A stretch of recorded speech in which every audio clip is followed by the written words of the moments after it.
Now, ladies and gentlemen, it's time to meet the representatives from these two schools. And if you'd like to sit right in the middle, Carlos, so this way there can be no fighting amongst the participants. First, today, I would like to introduce the Director of Athletics from Memphis. He is Tom Bowen. He has been the athletic director since 2012. He was the AD at San Jose State prior to coming to Memphis. He is a graduate of Notre Dame. Ladies and gentlemen, the athletic director of Memphis, Tom Bowen.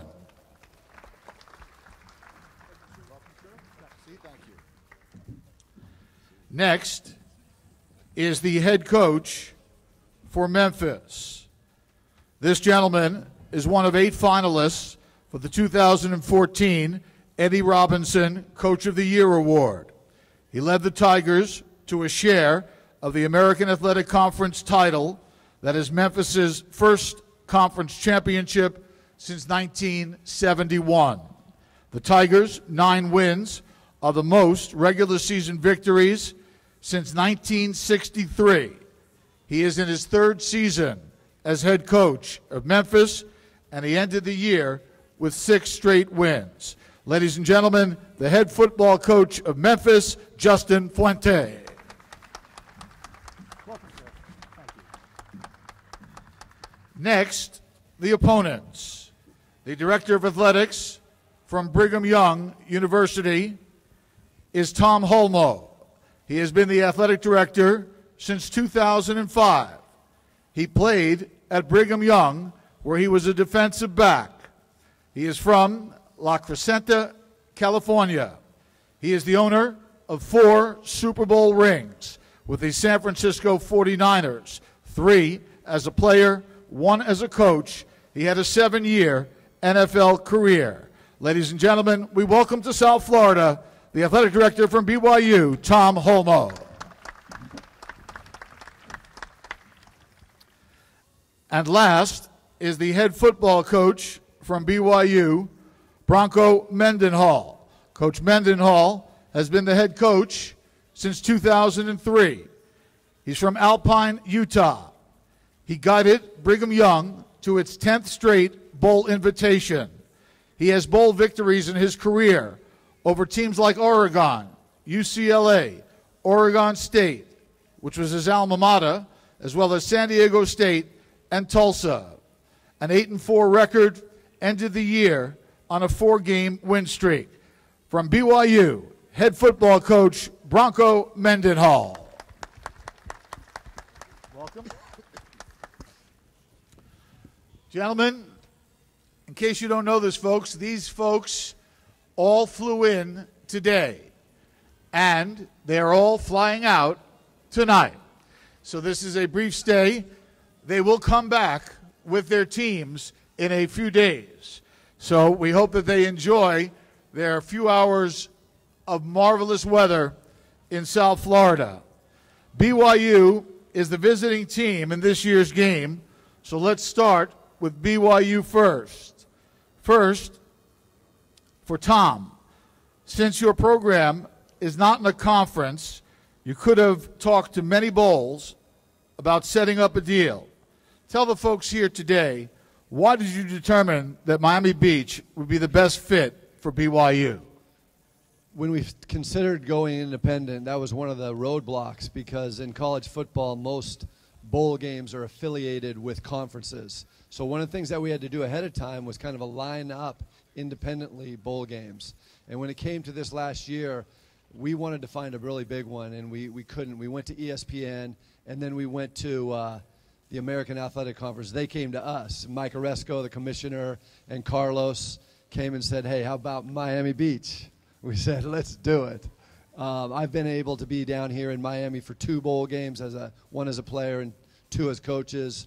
And there's no better place in the world in January or December to be having a bowl game. I love college football, and the bowl games are such a great part of this great tradition and culture of college football. So for us to be able to affiliate with the American Athletic Conference and Miami and the Miami Beach Bowl, it was a no-brainer. So here it is a few 6-7 months later, and we're here, and we're so happy to be here. And we are happy to have you here as well. Thank you so much, sir.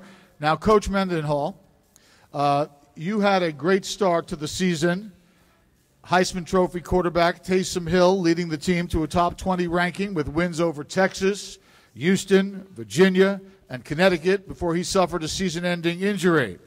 Your team overcame even more injuries, and now you enter our game with another 4-game winning streak. Could you tell us what the season has been like for you? Our players describe it as a roller coaster. A lot of times when we talk about our season, their hands actually go up, and they go down, and they go up again, like you're going up and down. Much like life, our guys are resilient, they're determined, and really maybe some of the things we learned in the middle of the season when we weren't winning made us a better football team down the stretch.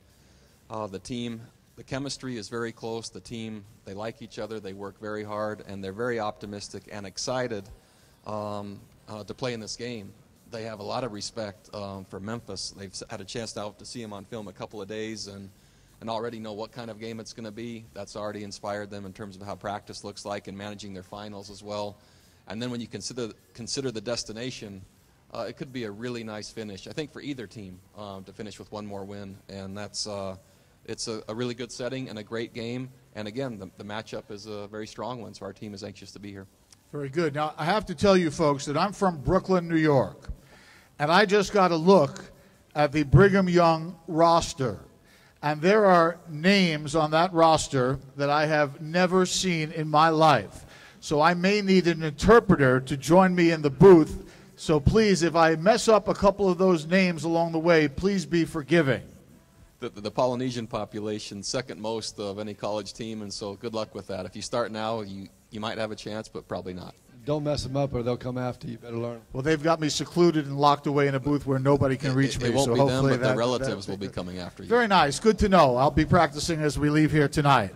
All right. Very good. Now for the home team, the American Athletic Conference champions, the Memphis Tigers.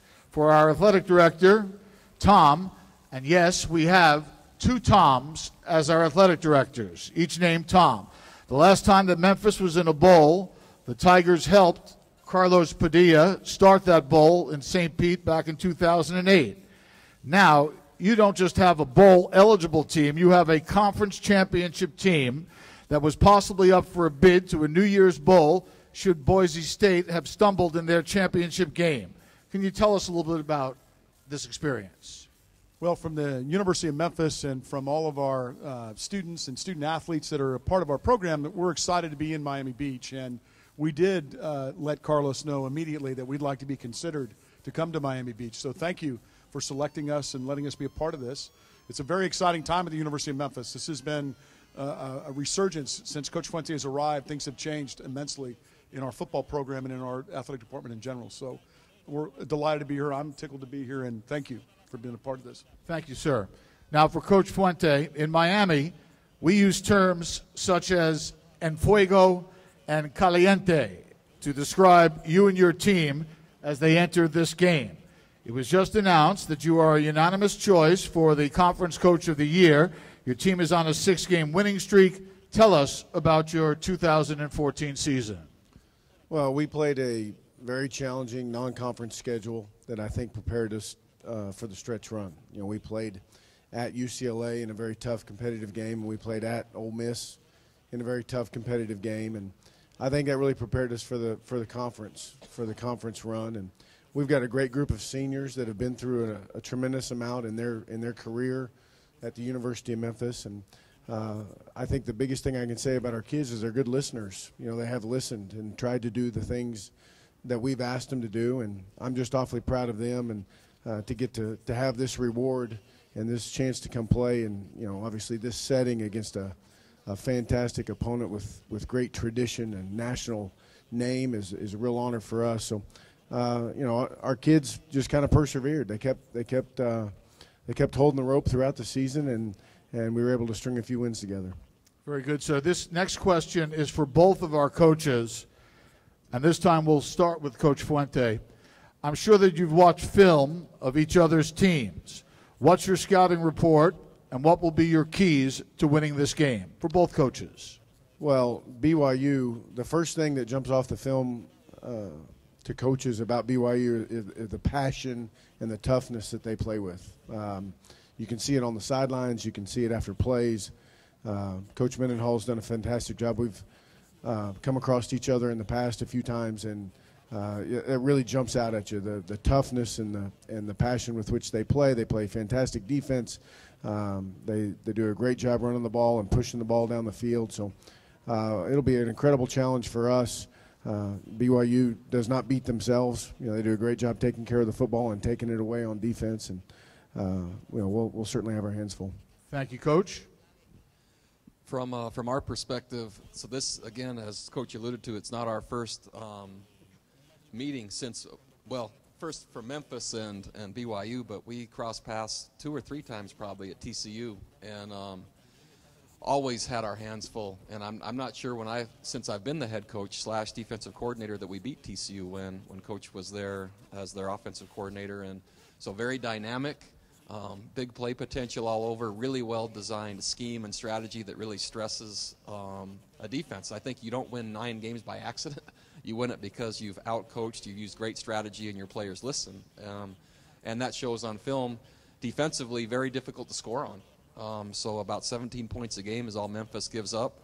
I recognize a lot of the schemes and strategies they use. Good players doing it, and very sound and super well coached. So it's apparent to me over a 3-year process there's a culmination of really good players within a really good system that allowed not only a coach of the year, but a team that has the most victories in a long, long time. Very good. Thank you, Coach. As mentioned, this is the first time that these 2 schools have ever met up against each other on the football field. This next question is for Coach Fuente. Paxton Lynch has developed into a top quarterback. You've coached some talented quarterbacks in the past, especially at TCU. How does Paxton compare? Well, Paxton is continuing to develop. We had Andy Dalton at TCU, and he's gone on to play really well and was a very good player for us. But Paxton came from a completely different background. He's actually from Florida. He's from a very small school. We redshirted him, and then he's continued to develop and continued to work hard. I think he's starting to understand what it takes to play at a high level, the preparation that it takes. And even when you do put all that work in, it doesn't guarantee that you're going to play at that high level. But I like the way he's approached it over the last couple years, not just the last couple weeks. I mean, he's just continued to try and perfect his craft. And, it's not a straight line ascension up at quarterback. I mean, you take a couple steps forward, and then every now and again you take a step back. But I like the way he's persevered through some ups and downs and continues to work to get better. Thank you, Coach. Coach Mendenhall, if you would, tell us about some of the leaders on your team that may not be recognized by the stat sheet alone. One of the first would be a converted rugby player. We have a player named Paul Lasike. This is his 3rd year of football. BYU has a national championship rugby team, I think 3 in a row. Paul came from New Zealand and decided one day to, as he says, give it a go. And so he came over and tried out for football. Didn't know the rules, didn't really have any idea. Spent a season on scout team, and I knew that year defensively we were 1st, 2nd, or 3rd in every category, and our players started to be fearful of Paul when he ran the football. And wearing what he calls sissy pads, the helmet and the shoulder pads and those kind of things, holding true to his rugby form. He this year was elected as one of our team captains. We've had tailbacks go down all throughout the course of the year, so primarily a blocking back turned into a primary ball carrier, and in the meantime just loves the opportunity, really grateful and humble. And after not having been given much as a rugby player and kind of earning his way in, he's kind of the heart and soul of what we're about this season. Very good. This is the last question for both of our coaches. We've talked about on-field. Now let's shift to Miami Beach. I'm sure that your players are very excited to come down and enjoy the hospitality and offerings that Miami Beach provides. What have you spoken to your team about being down here for Bowl Week? Whichever coach, feel free. Well, our kids are excited to come. Many of our kids have never seen the ocean before. We have a bunch of kids, from the Mid-South that haven't traveled very much. And I know they'll be excited to come down and enjoy the weather and the view and the scenery. And part of our stress will be, we want to stress there is a time to enjoy the things that come with a bowl game, but there's also time to go to work, and we'll have to do a great job balancing those things in order to prepare for the football game. So, I think our kids are excited. We have a mature group. Just because they haven't, been a part of this kind of success before, doesn't mean they won't be able to handle it, because we do have, quite a few seniors and a good core group of leaders, but they're excited to come down and see what it's all about. Similar message, bowl preparation and bowl victories, which both teams are after, really come down to playing hard when you have a chance to play and working hard when you have a chance to work. Maturity has a lot to do with that. Senior leadership has a lot to do with it. The past 3 years at BYU, 80% of my team are returned missionaries. So you're going to hear, many speak different languages, over 75% of the team. And so there is a maturity, maybe benefit, but that's also now including their wives coming, which can be an extra distraction as binkies, bubbies, and strollers and stuff start coming on the plane also. So we have some unique challenges that way as well. In addition to what Miami Beach has, which is, if you're going to play in a bowl game, man, what a great destination. So we're looking forward to it. Now, just so you know, this is the first visit to South Florida, Miami Beach, for the Brigham Young AD and the head coach. The Memphis AD and head coach have visited South Florida before, so it's going to be a new experience for Brigham Young, and I'm sure it'll be a very interesting experience for Memphis as well. This is the final question, and this is for the ADs, our two Toms. I'm sure that we will see lots of the color blue very shortly in Miami Beach and here at Marlins Park. Tell us a little bit about the buzz amongst your alums and fans, and when will they be trading in their Parkers for board shorts? It was great to fly in, look out the window, and see the beach and the water and the beautiful clouds, and know that I've been here before and I know what it's like. We left. It was decent weather today, a warm spell of about 50. But we've had snow already, and there'll be snow coming again. So our fans and our team are so excited to come down here and just have warm weather. That's so nice. It's good football weather. The last couple games of the season for us, you never know what it's going to be like. It could be snow, it could be sleet, it could be hail, it could be rain, but it's probably not going to be good warm weather. No, that's not very good recruiting, but we usually make it to a bowl game and get to another spot. So to come to Miami, we don't get Cuban food in Utah, so I'm looking forward to some of the great restaurants down here, to be able to see South Beach. Those kids will be blown away by the beauty and the culture of that area. And I think, like Bronco said, we got a lot of kids that went on missions to Hispanic countries, and they'll speak the language, they'll speak Spanish, and they'll have a great time just integrating into the community, and we look forward to that in a big way. Very good. Thank you, sir.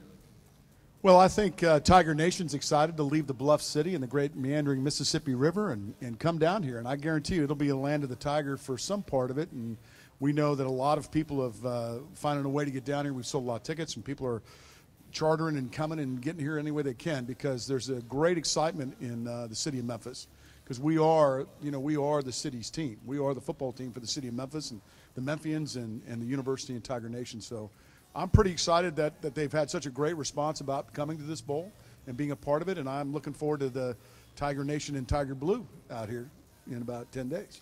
Well, thank you very much, gentlemen. Ladies and gentlemen, we want to thank the Marlins again for hosting this event. We want to thank you folks for attending today, and we remind you that we look forward to seeing everyone on Bowl Week for this game on Monday, December the 22nd, with kickoff scheduled for 2 p.m. I would like to thank our very, very special guests, the Director of Athletics from Memphis, Tom Bowen, the head coach, Justin Fuente, the Director of Athletics from BYU, Tom Holmoe, and the head football coach, Bronco Mendenhall. Gentlemen, we wish you the best of luck here in South Florida. I look forward to saying that's another BYU and Memphis first down many, many times during the course of this game. Ladies and gentlemen, would you give a nice South Florida round of applause for our guests from Memphis and from Brigham Young University? Thank you.